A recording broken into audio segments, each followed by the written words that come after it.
मित्रांनो, असा एकही दिवस आपला जात नाही की जेव्हा आपण एखादा निर्णय घेत नाही. पण जेव्हा निर्णय घेतो तेव्हा मनात एक भीती असते, जर माझा निर्णय चुकला तर. मित्रांनो, आजच्या व्हिडिओमध्ये आपण बघणार आहोत आपला एक निर्णय चुकला तर आपल्या आयुष्यावर काय परिणाम होतो. जेव्हा आपल्याला समजतं की आपला निर्णय चुकला आहे तेव्हा आपल्या सर्वात अगोदर होतो तो पश्चाताप. मी हा निर्णय का घेतला हा विचार आपल्याला सतावतो आणि आपण तिथून पुढे स्वतःवरच शंका घेऊ लागतो आणि मग पुढचे निर्णय घ्यायला घाबरतो. मित्रांनो, निर्णय चुकणं ही नैसर्गिक प्रक्रिया आहे. जगातील यशस्वी लोकांचे 90% निर्णय चुकलेले होते, परंतु ते यशस्वी झाले.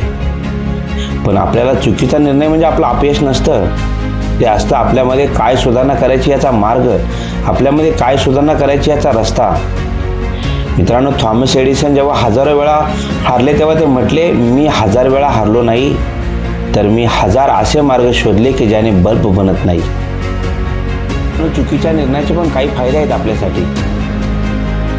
आपण जर चुकलो तर समजूतदार बनू शकतो.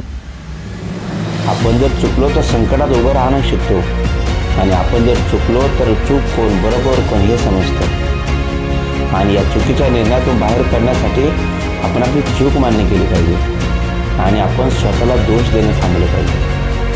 आपण कुठे चुकलो हे शांतपणे विचार केला पाहिजे आणि नवीन सुरुवात करायचा प्लॅन बनवला पाहिजे.